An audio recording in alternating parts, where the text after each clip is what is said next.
তোমরা ড্রেস নিয়ে কেন কথা বলো ভাই? আমি তো 20 বছর আগে এইসব ড্রেস পরেছি, তো আমার মেয়েরা কি পরবে? বলো বলো, এবার বলো। হ্যাঁ বলবো তো, অবশ্যই বলতেই এসেছি।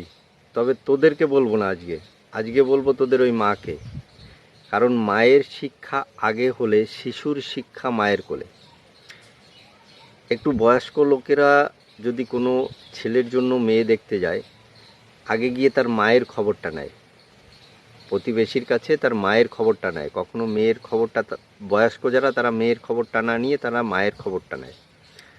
আর আপনার প্রোডাক্ট দেখলেই বোঝা যায় যে 20 বছর আগে আপনি কি ছিলেন।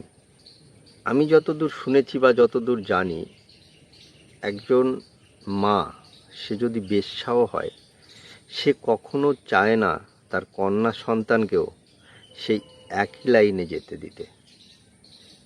আপনি হয়তো এই প্রথম মা, ব্যতিক্রমী মা, যে 20 বছর আগে আপনি যে কাজটা করতেন বা যে লাইনে হাঁটতেন, আপনিও আপনার সন্তানদেরকে আজকে সেই কাজটাই হয়তো করাচ্ছেন আর সেই লাইনে হাঁটাচ্ছেন।